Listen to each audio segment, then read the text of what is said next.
আচ্ছা, এই ঈদে যে আরো বেশ কয়েকটি সিনেমা মুক্তি পেয়েছে, বিশেষ করে দাগি। দাগি ছবি মানে আরফিন নিশোর যে ছবি বেরোইছে, আমি মনে করি হ্যাঁ তার ছবিও অনেক ভালো। মানে সে যে ছবি করছে তার স্টাইল বরবাদটা অনেক ভালো হবে, তার জন্য আশাবাদী সবাই। আর আজকে বরবাদ দেখতে আসছি, তো এখনো টিকিট কাউন্টারে টিকিট পাই নাই। এত পরিমাণ চাপ, এত পরিমাণ ভিড় রয়েছে, সো আশা করি যে পাবো ইনশাল্লাহ, কারণ গতদিন আসছি ফিরে গেছি। আচ্ছা, বাংলা সিনেমার জন্য এত ভিড়, টিকিট পাচ্ছে না, বিষয়টি কিভাবে দেখছেন? এত যে মানে বাংলাদেশের ছবি যে এত নতুন প্রজন্মে এত এগিয়ে যাবে, এত তাড়াতাড়ি যে বাংলাদেশের ইন্ডাস্ট্রি এত এগিয়ে যাবে, এটা কখনো কল্পনাও করিনি। তো বরবাদ আসার পরে সবার মনে আশাবাদী যে আরও আমাদের বাংলা ছবি আরও এগিয়ে যাবে, সামনের দিকে আরও আগাবে।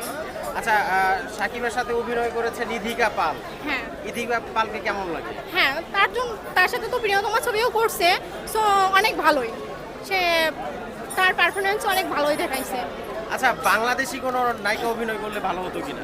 বাংলাদেশের ছবির ভিতরে বাংলাদেশি নায়িকা, বাংলাদেশের নায়িকার ভিতরে আমি মনে করি যে অপবিশ্বাস হলে ভালো হতো, কিন্তু হ্যাঁ। আচ্ছা, ওই বরবাদ সিনেমাতে যে আপনার যিশু যে অভিনয় করছে, এটা আসলে আপনি কেমন ভাবে দেখছেন?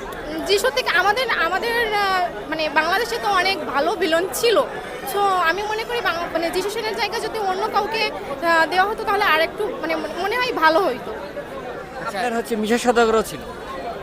আমি তো অ্যাকচুয়ালি দেখি নাই এখনো বরবাদ, আমি টিজার দেখেন? ট্রেলারসে দেখছি যে মিশা শব্দকার আছে, সো আমি আশাবাদী যে যেহেতু মিশা আছে সেহেতু আরো ভালো হবে ছবিটা দেখে, মানে আরো এনজয় পাবো আর কি। আচ্ছা, আপনি কি নিয়মিত শাকিবের সিনেমা দেখতেন? হ্যাঁ, আমি বেশ কিছু ছবি দেখছি, আর আমি ছোটবেলা থেকেই সাকিবের ভক্তই ছিলাম আর কি, কারণ আমার ছোটবেলা থেকেই সাকিব মানে সাকিবকে নিয়েই মানে বাংলা ছবি দেখার মানে ইচ্ছা ছিল আর খুশি ছিল আর কি, যে সবসময় আমি সাকিবের সাপোর্টার করছি।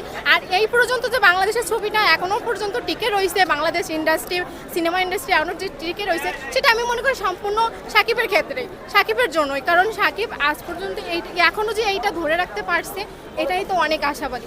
আমরা বাংলাদেশি মানে নাগরিক, আমরা নতুন প্রজন্মের মানুষ, আমরা আরও আশাবাদী করি, তার কাছ থেকে আরও ভালো ছবি আশা করি, যে আরও সে সামনের দিকে এগিয়ে যাক, ইনশাল্লাহ সে আরও ভালো এগিয়ে। এই ঈদে যে আরো বেশ কয়েকটি সিনেমা মুক্তি পেয়েছে, বিশেষ করে দাগি।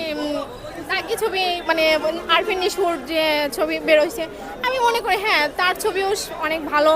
মানে সে যে ছবি করছে তার স্টাইল শো, তারপরে তার ক্যারেক্টারে মানে অনেক ভালোই হয়েছে। সো আমি এখনো দেখি নাই, সো দেখবো আর কি।